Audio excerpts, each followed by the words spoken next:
Well,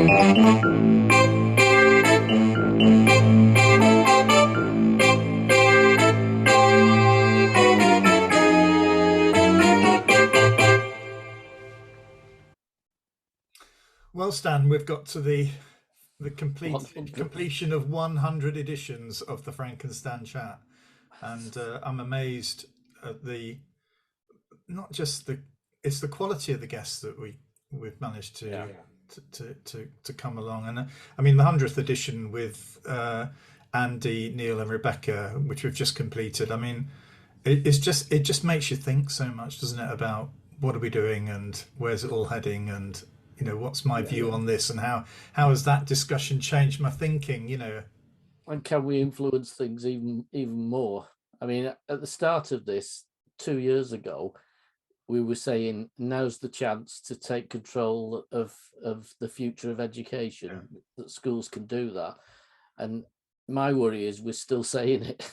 yeah. And there's not enough emphasis, I think, from the likes of Andy, which obviously he does his bit, to say some of the things we're doing are actually impacting negatively. Yeah, I think I've been struck by some of the guests though who, I mean, accepting that life is very difficult for school leaders at the moment. Even Yeah. now, we've got incredibly high rates so high that in previous times without a vaccine we would have been all locked down for months. Yeah.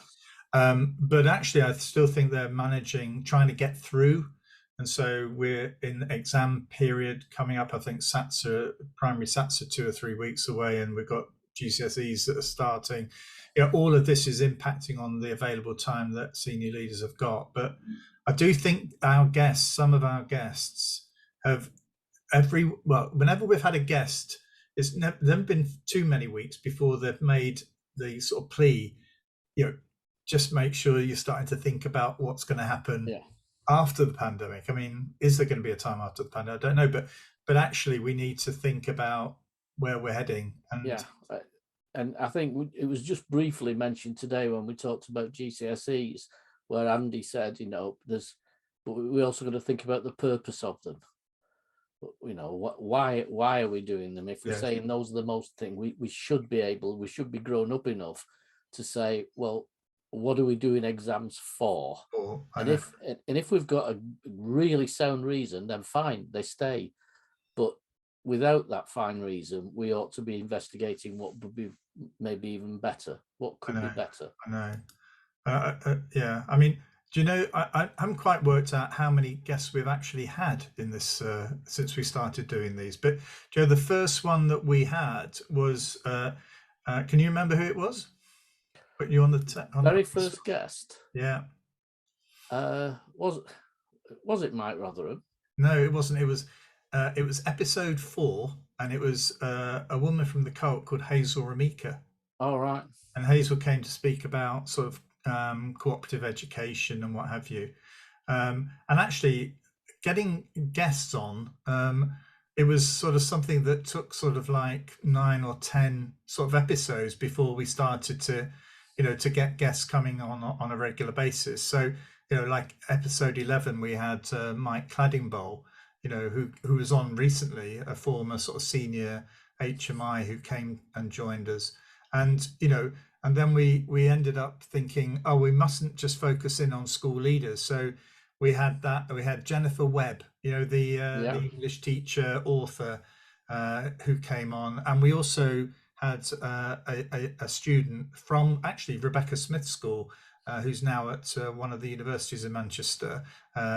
Isha Asim came on, and actually I know made a big impression on a number of the people that follow us on a regular basis. Yeah, she certainly did on me as well. It does, mainly because I am certain I met her actually at the school when I went to look around Rebecca's school once.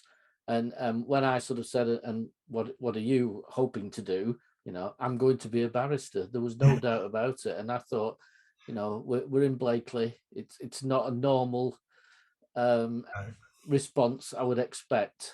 And it was great to see the confidence that the students had and their ambition. It was great. Yeah, I mean, so from that we've had we've ventured into digital education. We've ventured in, well, I think we've had now, was it 3 or 4 professors of education who've been on, I don't know how we're so, I mean, all of these are connections that you and I have, Yeah.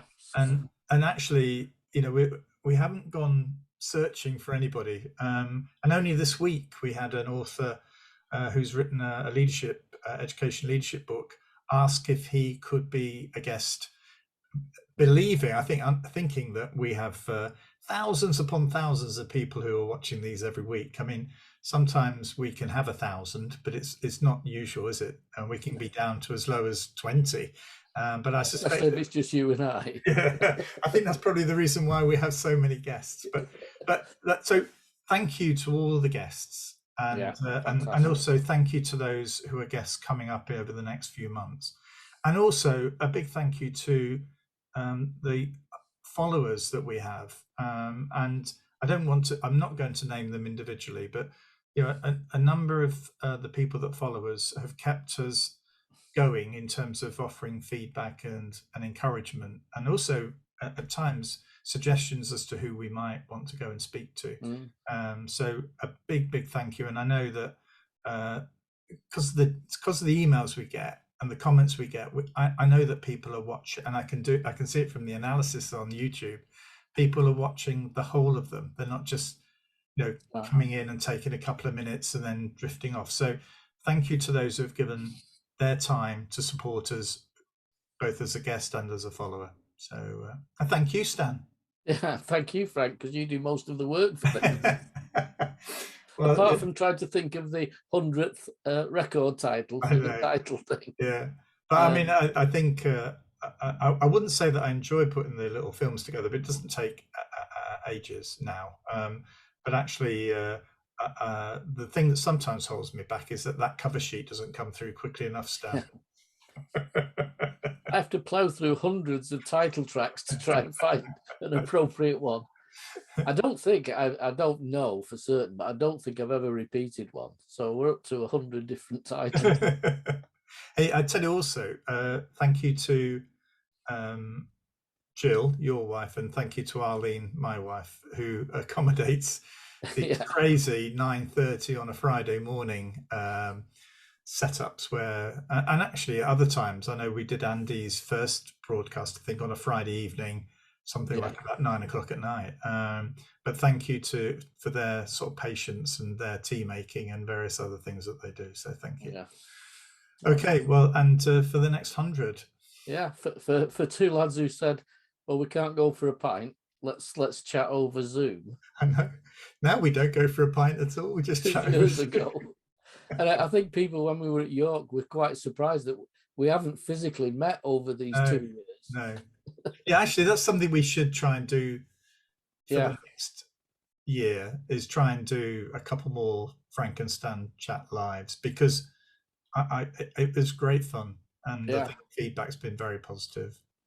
Yeah, well, there's a couple of residential head teacher conferences where certainly I've been asked if I would do something, that they might be happy for us to do that, to do a live Frankenstein. I've not had the feedback yet. I need the feedback. No, well, I've had some already. So, well, I've had some unofficial feedback. So, and I think that's very positive. So, anyway, thank you, Stan, for all your help. No, thank you, Frank, for doing it and for finding most of the guests. Oh, well, it's been my pleasure. Thank you. Till next time. Yeah, bye.